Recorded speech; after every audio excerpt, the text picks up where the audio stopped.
Salut à tous et bienvenue dans le premier cercle. Ici, il n'y a ni lumière ni ténèbres, juste cet entre-deux, ce vide qui vacille entre les mondes. Au cœur des limbes, je vous guiderai vers des œuvres qui m'ont marqué, celles qui collent à la peau, avec ce parfum de soufre que seul l'enfer peut offrir. Romans, mangas, comics, jeux vidéo, cinéma. Ici, les frontières n'existent pas, et mes choix seront aussi imprévisibles que mes humeurs. Peut-être en ferai-je des chroniques, ou bien des réflexions éphémères. Et quoi qu'il en soit, j'aborderai toujours ces fragments d'univers qui méritent d'être explorés selon moi. Alors prenez place, laissez le monde extérieur disparaître et suivez-moi, là où tout se dilue, dans les limbes. Vous êtes dans le premier cercle.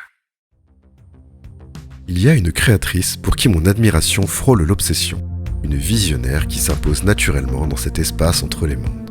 Son art me happe, non seulement par ses dessins singuliers, mais aussi par la richesse déconcertante des univers qu'elle déploie sous nos yeux. Elle, c'est Kyu Hayashida, la mangaka derrière l'énigmatique Dorohedoro, ce labyrinthe brutal et dérangeant, mais aussi le génialement sombre Dai Dark, encore en cours de parution. Sans oublier son travail plus ancien, l'adaptation du jeu vidéo Maken X. Donc si vous ne la connaissez pas encore, préparez-vous à plonger dans des mondes aussi étranges qu'inoubliables. Néanmoins, je me dois de préciser que cette vidéo ne sera aucunement une biographie de l'auteur. Wikipédia fait bien mieux son boulot que moi. En outre, les réflexions que j'apporte ici résultent de mon propre point de vue. Je ne suis aucunement détenteur de vérité. Je ne suis qu'une victime de plus, à croire cette artiste ô combien talentueuse. En outre, si vous vous attendez à une chronique de l'une de ses œuvres, veuillez passer votre chemin. Comme le titre l'indique, je souhaite plutôt vous parler de Kyu Hayashida et son rapport à la matière, et ce, sous toutes ses formes. Je travaillais sur des œuvres de prime abord un peu glauques, comme des motifs de peau que je dessinais, comme si l'on zoomait dessus pour y voir tous les détails. Propos extraits du magazine Atom, volume 5, page 80, par Fausto Fasullo. La matière. Un concept qui obsède Kyu Hayashida depuis toujours. Elle en a d'ailleurs fait l'un des axes majeurs de ses études. Mais pour saisir l'origine de cette fascination presque viscérale, il nous faut plonger dans les abysses de son enfance. Un peu comme ce que nous faisait vivre ce bon vieux Christophe Ondelat lorsqu'il décortiquait les ténèbres dans l'esprit des tueurs en série. C'est là, dans ses premières années, que se cachent les germes d'une obsession, celle de la transformation, du tangible et de l'indéchiffrable. Les premières lectures de Kyu Hayashida suivaient la voie tracée par ses parents, à savoir des shoujo, conformes aux recommandations éditoriales de l'époque. Mais très vite, elle s'en est écartée, déviant d'abord vers les shonen, avant de plonger la tête la première dans des œuvres bien plus extrêmes. C'est là qu'elle tombe sur Kazuo Umezu, sa première immersion profonde dans l'horreur. Mais le véritable choc, celui qui redéfinira son regard sur l'art, se trouve ailleurs, du côté du cinéma. Âgée d'à peine 10 ans, elle découvre Alien le retour sur le grand écran. Peu après, elle se rendra à une exposition consacrée à Hans Rudi Giger, maître derrière l'esthétique cauchemardesque des xénomorphes. Le tout accompagné par ses parents, visiblement d'un esprit aussi large que curieux. Ces anomalies artistiques, organiques et sensuelles la marquent à tout jamais. Elles éveillent en elle cette quête incessante de noirceur dans la fiction, une ombre fascinante, tant par son thème que par son esthétisme. Une obscurité qui, depuis, infuse chaque parcelle de son propre travail. Par essence, toute représentation sur papier est condamnée à être en 2 dimensions. C'est un fait. Notre monde, celui dans lequel nous évoluons, lui, est en 3 dimensions. Je ne vous apprendrai rien en disant qu'il est possible de traduire cette dimension dans un dessin grâce au jeu de perspectives, aux profondeurs de champ ainsi qu'aux échelles. Mais aussi réaliste soit-il, un dessin reste prisonnier de ces 2 dimensions figées sur une toile. Il existe bien certaines peintures qui, plus épaisses, créent un relief perceptible à l'œil nu. Et, si l'on ose s'en approcher, presque palpable sous les doigts. Mais là est l'illusion. Nous ne sommes pas censés toucher une toile, n'est-ce pas? Ces textures, ces aspérités ne sont souvent que le résultat des outils utilisés, rarement le fruit d'une intention délibérée de l'artiste. Contrairement à d'autres auteurs, aidée par une horde d'assistants, Kyu Hayashida a pris soin de s'occuper elle-même de l'intégralité de Dorohedoro, couverture comprise. De l'illustration principale aux textures qui lui donnent vie, en passant par le choix de la typographie, chaque détail porte sa propre marque. Si vous avez la chance de posséder la toute première édition du tome 1, ou mieux encore l'édition originale, vous avez probablement découvert avec étonnement ce papier plastifié, recouvert d'écailles imprimées en relief. Un contact presque tactile, comme un frisson d'épiderme à épiderme, faisant écho à Caïman, cet homme à tête de reptile qui hante les pages du manga. Une invitation à ressentir la matière à même la surface du livre. Avec elle, l'expérience ne s'arrête pas à la simple contemplation visuelle. Elle introduit une dimension sensorielle en jouant avec le toucher. Une approche qui nous plonge directement dans son univers en capturant non pas un, mais deux de nos sens. Cet effet, elle l'a intégré à chaque volume de l'édition japonaise de Dorohedoro. Hélas, les lecteurs français n'ont pas eu cette chance, trop coûteux pour une série qui peinait à trouver son public chez nous. Et c'est regrettable, car à chaque tome, les motifs en relief étaient soigneusement choisis pour évoquer l'épiderme ou les vêtements du personnage représenté sur la couverture. Cette volonté de faire toucher ce qui d'ordinaire reste hors de portée, Hayashida l'a également sublimé dans son artbook Mud and Sludge, sorti en 2020 et dédié intégralement à Dorohedoro.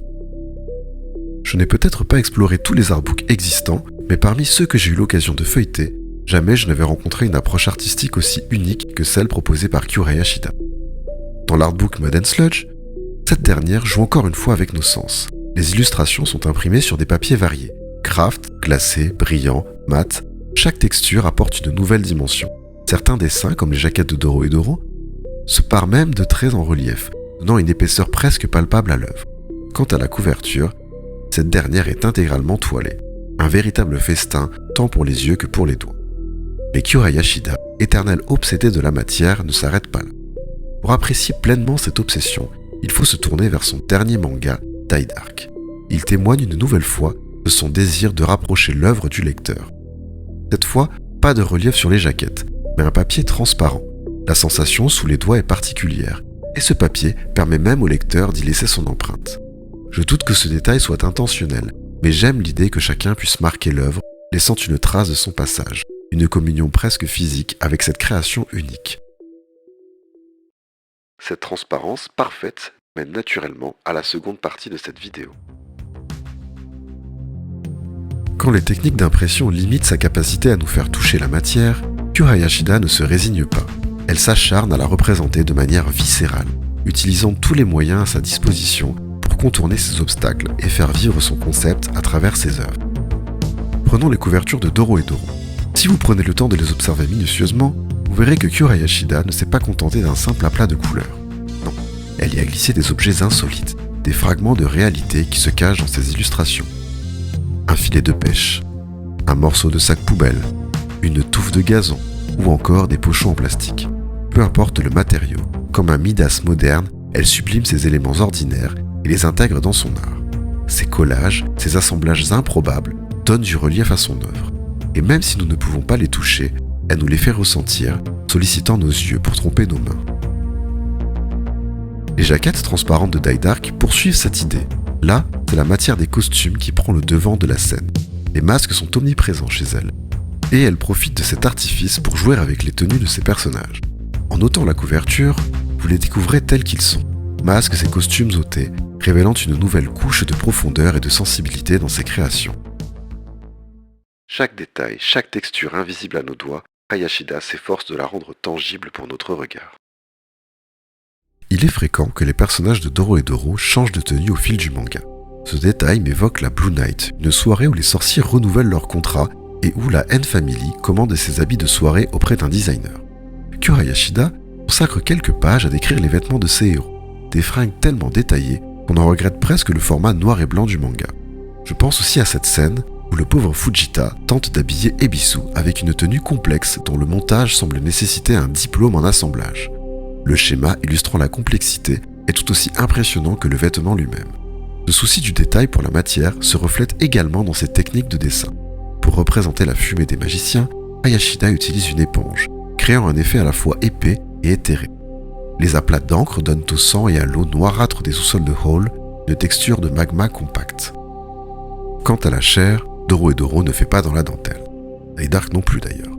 Les corps sont mutilés, démembrés, déchiquetés. Elle rend cette brutalité presque palpable avec des jeux de clair-obscur, des coups de crayon variés et des outils divers, injectant une véritable profondeur à son dessin. On ressent presque les entrailles vibrer à chaque case. Si l'on s'attarde un peu sur Die Dark, un parallèle intéressant se dessine avec les premiers travaux d'Hayashida sur la peau. Le personnage principal, Sanko Hana, possède la peau des ténèbres, un pouvoir qui lui confère une quasi-immortalité et fait de lui une cible convoitée à travers la galaxie. Encore une fois, la peau est au cœur de l'œuvre, comme un motif récurrent et central. la matière, la peau, la texture, Kyu Hayashida ne cesse de réexplorer et d'approfondir ces thèmes à travers ses œuvres. Kyu Hayashida est donc non seulement une artiste pourvue de son propre style de dessin, mais aussi, comme vous avez pu le constater, une amoureuse de la matière, et ce, sous toutes ses formes. Elle met du cœur à l'ouvrage pour la représenter avec profondeur, épaisseur et passion. Je serais très curieux de la voir s'affairer à la sculpture, ou pourquoi pas se lancer dans une collection de prêt-à-porter, organisant de surcroît un défilé à son image. Je suis certain que le résultat serait des plus impressionnants. Si vous ne connaissiez pas Kyu Hayashida avant d'avoir vu cette vidéo, je vous invite vivement à la découvrir via l'inégalable Dorohedoro. Au-delà d'un dessin si unique, c'est un récit passionnant, du premier au tout dernier volume.